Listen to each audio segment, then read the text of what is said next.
Welcome back to the Caregiver Minute, where every weekday family and professional caregivers gather to refine their skills, gain inspiration, and prepare to serve. When my wife's maternal grandfather was still alive, he loved to recite poems. Some of them were pretty funny, like this one titled The Homely Pot. As far back in childhood, as memory may go, one household vessel greets me that wasn't meant for show. Beneath the bed 'twas anchored, where only few could see, but served the entire family with equal privacy. Some called the critter Peggy, and some the Thunder Mug, and others called it Badger, and a few called it Jug. To bring it in at evening was bad enough, no doubt, but heaven help the person who had to tote it out. Now the poem goes on from there, but it's obviously kind of a funny look at a bedpan, something that most people don't use in their homes these days. The poem is also a reminder that things have changed a lot in the last 100 or so years. Many of the people we serve were around at times where they used outhouses, or they didn't have indoor plumbing, or they used a bedpan, or things were different. One of the elephants in the room of life is that everybody, rich or poor, famous or obscure, has to use the bathroom. It's something that most of us try to keep pretty private. But when we can no longer take care of those needs ourselves and others have to assist, now things can get pretty awkward. And throw on top of it the confusion that comes for people living with dementia and the fact that many of them are living in the past, and you see all sorts of crazy things that can be really difficult for family and professional caregivers to deal with.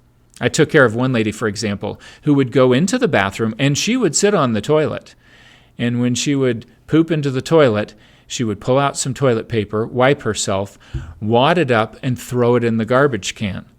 I had a couple of staff members who tried and tried to get her to put that toilet paper in the toilet and flush it, and she absolutely refused. She was angry with them, and she would get agitated with them if they pushed the issue. A conversation with the daughter of this woman taught us that the woman had grown up in a part of Europe that didn't have great indoor plumbing at the time, and although they could flush urine down the toilet, once there got to be some toilet paper in there, things tended to back up. And so it was their family habit to simply roll up their toilet paper and put it in the wastebasket next to the toilet. This lady was doing exactly what she had done when she was younger. She's not the only one that I've seen do that.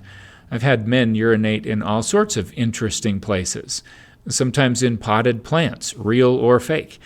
Sometimes in wastebaskets, sometimes in the sink, sometimes in the middle of the hall. And if you look to the past, you can understand why that happened. A lot of these guys were farmers, and they might be out in the middle of several hundred acres working away without a toilet in sight and without any other human beings in sight.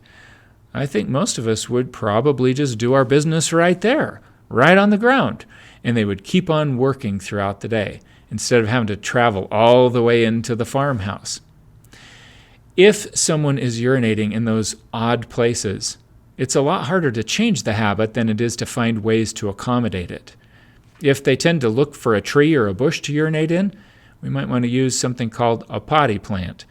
You can get fake plants that have a kitty litter type substance at the base of them, and if you can't stop someone from urinating in odd places, but you could get them to consistently go into a potty plant, it's a lot easier to clean up than having to shampoo the carpet all the time.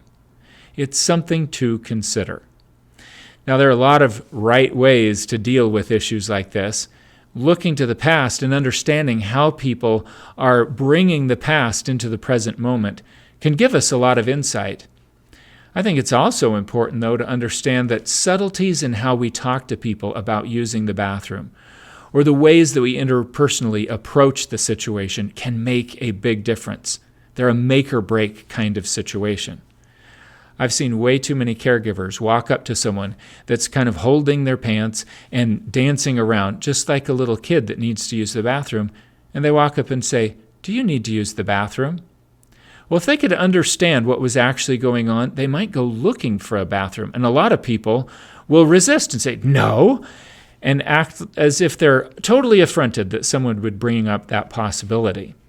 Instead, most caregivers get further if they first make a connection with the person, greeting them, calling them by name, having a little chit-chat for 15 seconds or so, and then saying, "Well, let's go for a walk." or let's go get cleaned up for dinner. And then while they're in the bathroom, or when they happen to be walking past the bathroom, they can say, well, while we're here, let's go in and use the bathroom, or let's use the John, or let's visit the Badger, or I'm so sorry, you said you needed to use the bathroom. I've been talking your ear off. Let's use it while we're here. Those types of approaches often get further than coming straight to the point. So for many of the people we serve, not asking them if they need to use the bathroom and coming at it more in a roundabout sort of way usually gets us further. Now that's true of a lot of other situations as well. If you ask someone, do you want to go exercise? Most people will say no. It's been said the confused mind always says no. And when someone is confused because they're living with dementia or they've got other cognitive challenges, if you ask them yes or no, do you want to do something, most of the time they'll say no. If you make a connection with the person first and then say, it's time to go to the exercise room, more people will follow that. It doesn't work 100% of the time, but it seems to work a lot better than asking someone, do you want to go participate in exercises? So I hope this gives you some things to consider that you might try a little bit differently. Thanks for watching, and I look forward to seeing you again tomorrow for another episode of the Caregiver Minute.